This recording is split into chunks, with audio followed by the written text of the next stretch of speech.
Welcome, everybody. This is public meeting number 2 for Kwaai, the AI Lab. It's a collaboration, research and development organization hoping to democratize AI. Last week, we had our inaugural meeting. The meeting minutes are posted, a video at least. I'd like to just welcome everybody. Thank you so much for joining. The people I can see on my screen, I see Eunice. Welcome. Eunice, you missed the first meeting, but you can catch up on the video. I had the wrong calendar reminder, so I was watching the recording. I apologize. As I'm seeing you on the screen, I see Afshin, our president, Gavin Raj. Good morning, happy Friday. Matthew McCullen, thank you so much. We're going to talk more about your offer. Ruth Rasool, my wife, Professor Rasool, how are you doing? And Masu Salimi, thank you so much for joining. I've got... Hi, Reza. Hi, everyone. Hey, Dan Oncheku. Dan's calling from, is it Nairobi in Kenya? I think so, and was hoping to set up the African chapter for Kwaai. All of the others, you seem to be off video, but I see Dr. Pham, Kai Pham is on. I think Matthew Small's on. Let me just, Mike Rubin, hey, Ronaldo Gill, how are you doing? And I think that is a good quorum to continue. Okay, so I'm going to do a quick reprise of what we talked about last week. Last week was introducing you to the whole concept of what could be the Linux for AI, a grassroots developer organization, developer community that is producing open source outputs. Why? What is the cause we're all working for? We are all joined together through the concern that AI is treading a very risky path at the moment. It's a path that's becoming less and less aligned to human values. Rather than sitting back, writing blog posts, complaining about it and wringing our hands, we need to do something.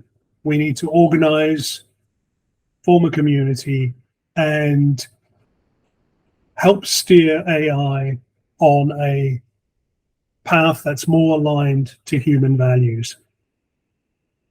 So watch the video on the website, disseminate that message as much as you can.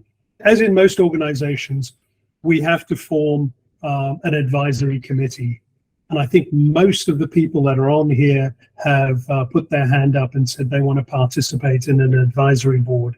What we'll spend the time doing over the next, let's say, quarter or so is growing the organization, but really focusing on growing an advisory board. These are public meetings open to everybody, but we'll probably have a half an hour at the front that's open to everyone and then go into closed session. It's a volunteer organization, so everyone's got day jobs. We know everyone's busy. You're busy. We ask you to devote at least 8 hours a month. That's not a lot. That's 1 hour a week plus a quarterly summit that might be a day long. Maybe the annual summit is 2 days long. And that's the level of commitment. That's the minimum. If you can commit more than that, that'll be fantastic. We've got some more people just joined. I see Michael Nathan has joined, and I see Mike Rubin's joined as well. So fantastic. Okay. I'm going to tell you what has happened since last week.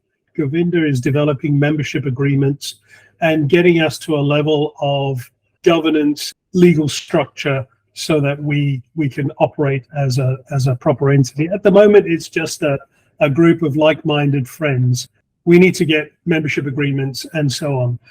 We will then give you a Kwaai.ai email address, and you'll have a Google workspace, and then we can collaborate on the founding documents of the organization, but also work on marketing material and all the other things that we're going to need. another update since our last meeting. I left Real Networks. You all knew that. That was old news now. But I also started a new job. So I'm a CTO of another corporation, one of the Berkshire Hathaway companies. All of us have day jobs. And what you should do is try and get approval from your supervisor, from your company, that you can participate in an industry association, and scope out, tell them what the level of commitment would be, and get their approval. It's best to do these things above board. Hey, it'd be great if your corporation can participate as a corporate member for a fee, obviously. But it's great if they can just participate, if they can just donate some of your time to this cause. Most companies have an ethical ambition, or they have it as part of their mission, that you're not doing this on the sly, and we don't want this to be something that would also raise conflicts of interest. If you think there's a conflict of interest, we're going to be working on AI, we're going to be working on co-pilots, digital twins, personal assistants, we're going to be working on AI fundamentals and AI policy. If any of that is in conflict with your day job, you need to surface that up and maybe just bow out for now. I've written maybe 80-90% the way through a white paper. This will be part of our marketing material that we send out. I'm now at a stage where I can open it up for external collaboration. Send me a separate message, separate email if you want to be a collaborator on that. We can go around and hear from the people that we didn't hear from last week. Introduce yourself. Tell us why you dialed in. Okay, well, I guess that goes to the heart of the problem why I dialed in. I'm a big believer in the initiative, and I love the concept that it's open source and it's an open invitation to come and contribute. For those who don't know me, Yunus Atif, I live in San Diego, sunny San Diego, best weather in the world. Not too far from Kwaai, actually. I'm also CEO of a nearshore software development company where I've been in business for 20 years. And we developed this conviction that AI is going to change the world for sure, but definitely our business, the way we work and what we do for our clients. And when I met Reza, he bursted all my bubbles by saying that AI is taking over. So I'm here to make sure that when that happens, I'm fully aware of what's happening. But also, as I said, I'm a big believer in this movement. The fact that it's open source, we can all contribute, and I'm here to put my knowledge, my expertise at your disposal to make sure that we push this agenda forward. And I'm grateful for the opportunity. Yeah, sure. Hi, everyone. My name is Mahsou Salimi.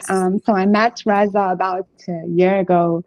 Been involved in my business and like a lot of feedback and consultation from him. So it was a very nice ride so far. So I would love to continue that journey.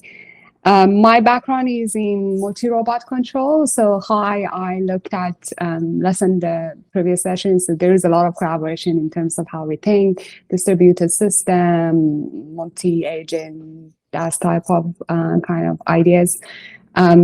Generally, I'm quite concerned about what's happening in the AI community, many different aspects.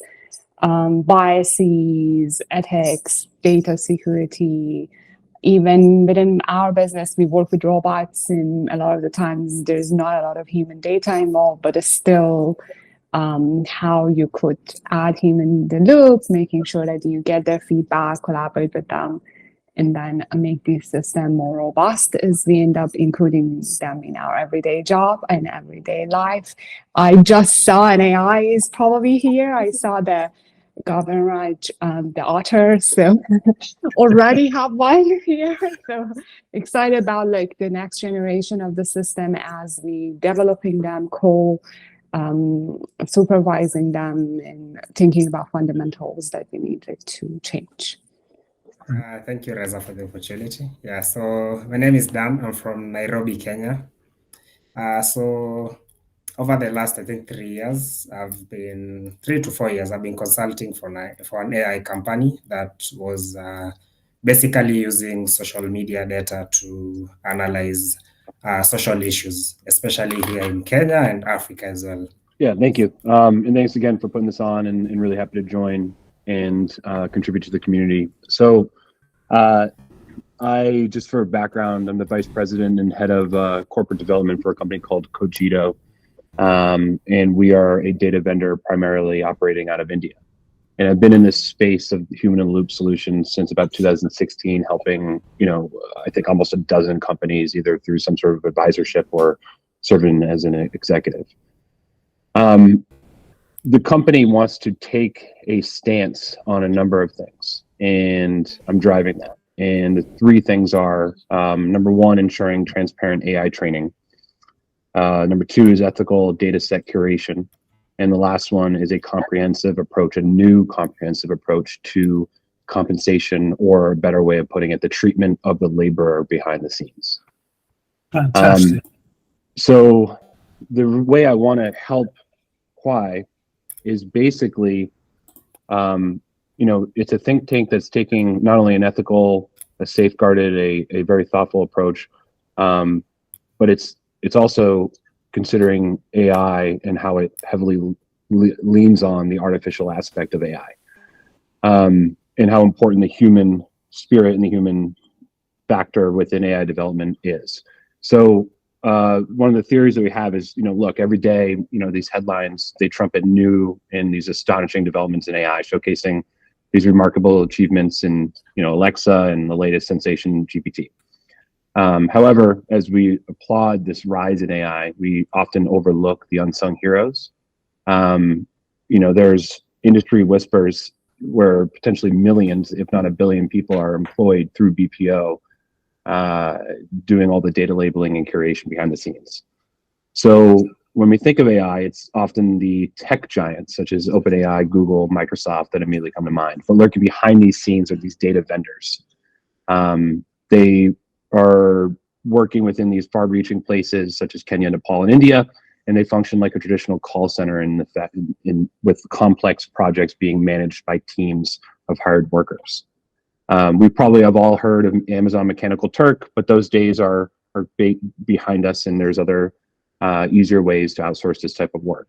So our organization, we're looking to pull back this cloak of secrecy within data vendors, and reveal how annotation is done, and the nature of the work, and the treatment of the worker.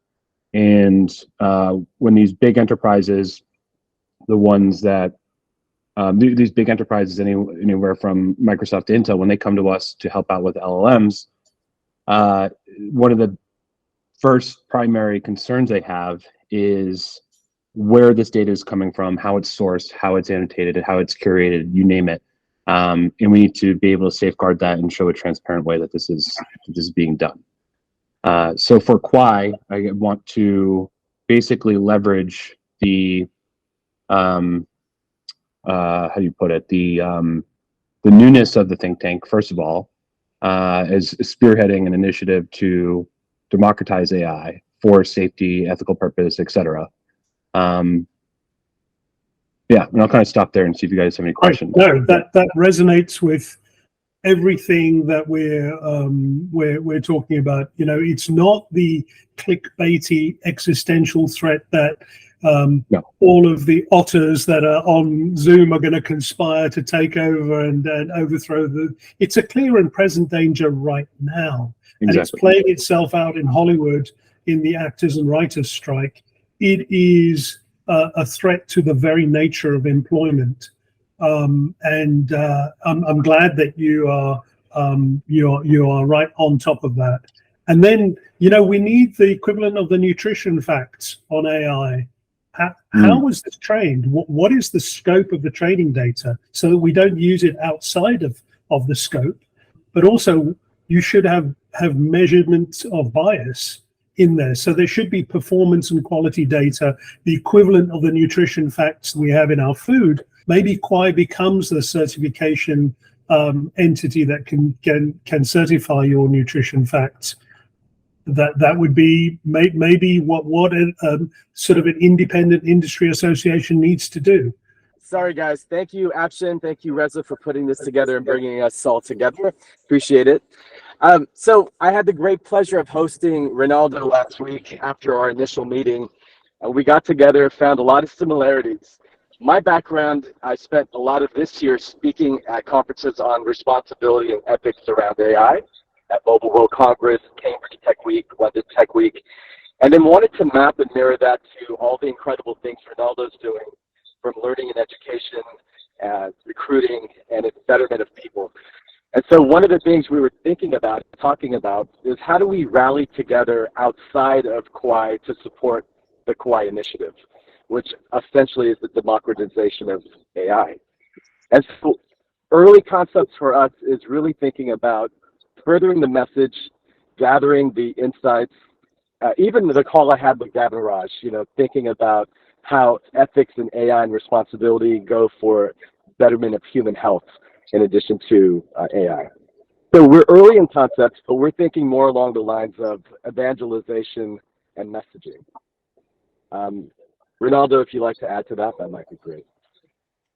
Yeah, because one of the things that I'm interested in doing is as part of the democratization process is create community curators and community data labelers that can be responsible for the data process, owning the data within their community.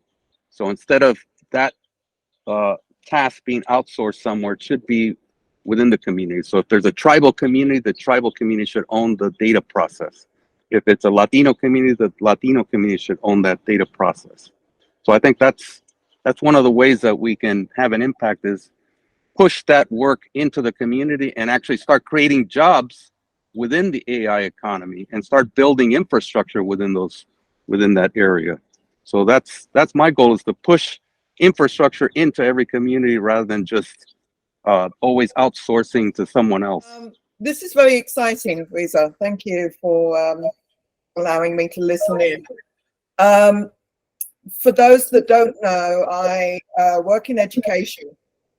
And what I'm particularly interested in what you technical people are doing is how it will impact learning and how it will impact the students. Matthew, when you were talking about safety, this is something that we're seeing already. We've been seeing it for a year or so. We are trying to combat the effects of AI, ChatGPT and all those kinds of things in the way that students learn, or in the way that students don't learn, in fact. And I'm looking for ways that the technology community can help us, help our students, and indeed help the faculty, not just use AI as a replacement for education, but something that will enhance education, that we won't just give up to AI, as some of our students are already doing. Essays are 100% AI generated. So I'm interested to see with what solutions you will come up with. I'm desperate for you to come up with some solutions. So it's still premature, so I don't want to go in too much detail, but I want to share with the group here. So I've been approached by an organization, non-profit organization, that want to publish an article for having a global AI think tank. So kind of, what we are doing here. It's a nonprofit that exists for 30 years. So I already have meeting with them, but I want to dig a little bit more to see what is really behind and if it's worth to connect them with Kwaai. And one of the things, so for those who don't know me, I'm in AI for 30 years. developing a new generation of AI based on distributed reasoning. I have now my second AI company, and this one is focusing on life science. So all my career is about to define formal system with AI. And one of the things that I would like to do, and if some of you are interested, we can connect, is that when we think about safety for AI and so on, if we push down further, we should use the human rights as the basic foundation, and then build up on top of the human rights, maybe the human goals, and then on top of that, maybe the society goals, and then on the very top, we have this AI that has to be compliant to each of these layers, so we can have a real formalized and structural way to have a funnel of all these safety, ethic things, because at the end of the day, it has to at least respect human rights. So the idea for me is really to work with people, and I would love to, when it's mature enough, present that to UN, because UN, of course, make official the human rights, right. So they should be interested. So this is where I am, and would be happy to talk more about it. So for me, we need to start at the human rights. Most recently, I've left, but for the past 5 years, I was building network simulations to understand the impact of AI workloads on the data centers. I was working with hyperscalers like Meta and some others, as well as vendors like Broadcom, NVIDIA, so on and so forth, to understand different types of hardware that would impact AI as well. So for example, RDMA versus other types of transports. And one of the things that I started doing slightly before I left was trying to understand the environmental impact. So you could run a simulation after you've made some tweaks to how you think your AI workload's going to work, and then understand the impact from a carbon footprint. So there might be some synergies here. That's why I want to be part of this. I think whatever we build, not only should it benefit the individual, but it should benefit the environment. It should be better for the environment than what's happening today, which, as we all understand, as we all know, is pretty bad. So I would love to offer some of my insights there. Quickly add a comment, feedback about what Bruce brought up about education. I remember reading AI 2041, the recent book from Kwaai. I'm not sure if folks in the group have a chance to read it or not. But as we conceptualize about these AI systems, there are ways that we start to think about what are the capabilities and what are the possibilities for future. In that book, there is a particular chapter, I believe it's chapter 3, that it's starting to kind of fantasize about NLP and how we use this system in learning and education context, specifically kind of conceptualize them and thinking about personalized learning AI.